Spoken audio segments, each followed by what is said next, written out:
Hello viewers, welcome to our channel philosophy and education learning. আজকে বিএডের first সেমিস্টারের course 111-এর একটা practicum নিয়ে আলোচনা করব।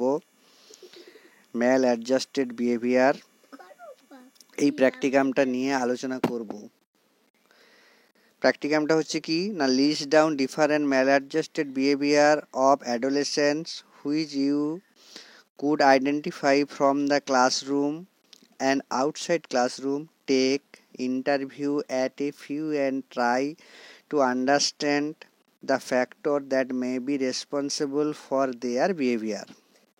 অর্থাৎ কি ধরনের অপসঙ্গতিমূলক আচরণগুলো করছে শিক্ষার্থী অ্যাডোলেসেন্সে, সেই শিক্ষার্থীদের চিহ্নিত করতে হবে এবং কি তাদের অপসঙ্গতিমূলক আচরণ পাওয়া যাচ্ছে সেই বিষয়গুলো করতে হবে। তো দেখতে থাকো তোমরা। তো আমরা চলে এসেছি প্রথমে। তোমরা জানো বিএডের প্র্যাকটিকামের ক্ষেত্রে প্রথম কি থাকে না, ফ্রন্ট পেজ থাকে, তারপরে অ্যাকনলেজমেন্ট, সেলফ ডিক্লারেশন এবং যে স্যারের আন্ডারে তুমি কাজটি করছো বা যে স্যার তোমাকে এই প্র্যাকটিকামটা করার জন্য গাইড করছেন ওই স্যারের সার্টিফিকেট। তারপরে আমাদের সূচিপত্র শুরু হয়। এই সূচিপত্রতে কি থাকছে, প্রথমে দেখো ভূমিকা।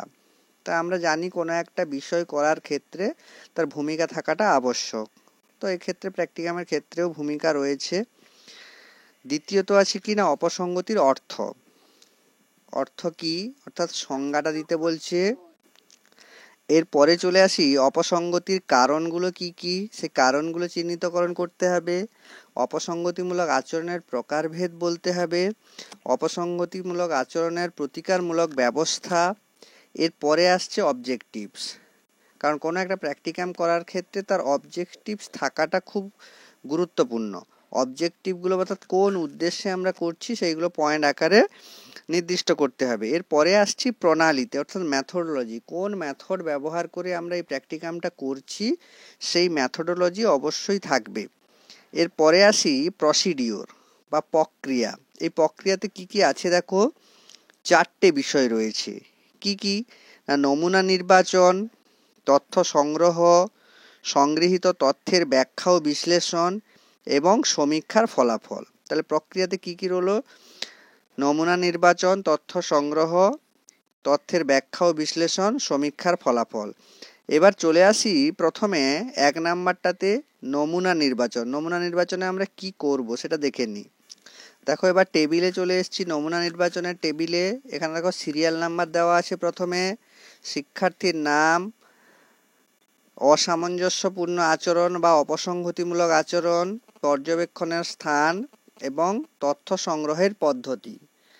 তো এখানে দেখো সিরিয়াল নাম্বার 1, 2, 3, 4 অর্থাৎ 4জন শিক্ষার্থীকে আমরা নির্বাচন করেছি। সেই 4জন শিক্ষার্থীর নাম লিখতে হবে দ্বিতীয় জায়গায়।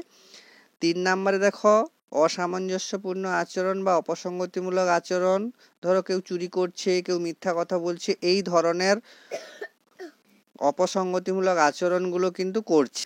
এরপরে আছে দেখো পর্যবেক্ষণের স্থান, কোন জায়গায় আমি শিক্ষার্থীকে পর্যবেক্ষণ করছি, ক্লাসরুমে করছি না খেলার মাঠে করছি না অন্য কোনো জায়গায় করছি, সেইটা নির্দিষ্ট করতে হবে।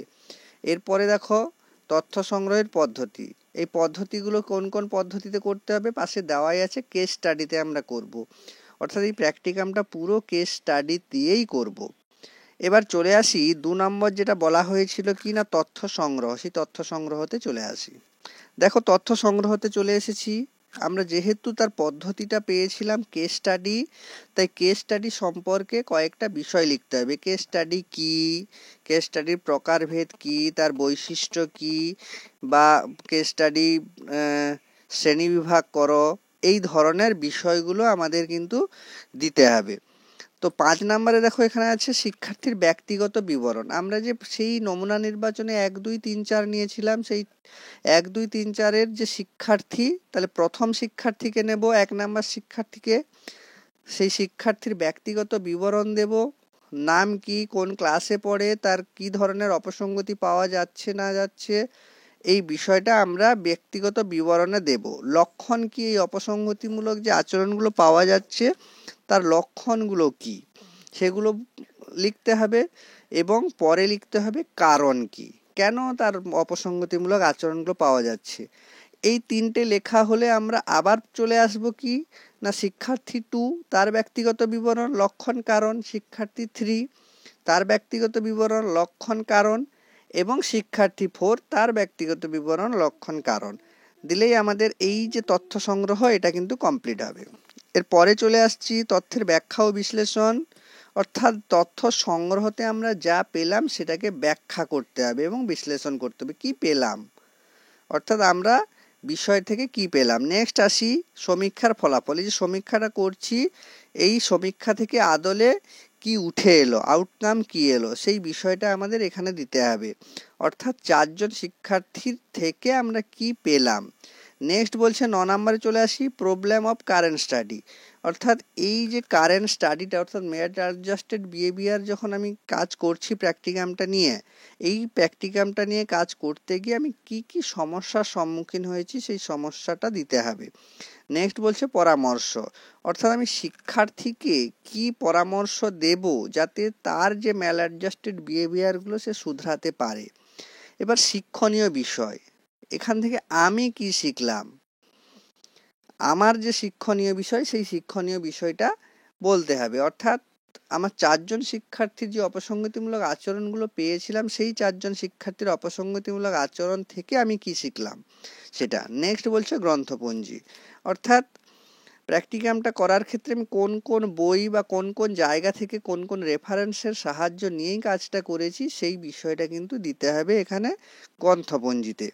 তো এই গেল তোমাদের ম্যাল অ্যাডজাস্টেড বিহেভিয়ারের প্র্যাকটিকাম। তো থ্যাংক ইউ সবাইকে, তোমরা চ্যানেলটিকে সাবস্ক্রাইব করে রাখো এবং বেল আইকন দিয়ে রাখো পরবর্তী নোটিফিকেশনের জন্য। থ্যাংক ইউ আরেকবার সবাইকে।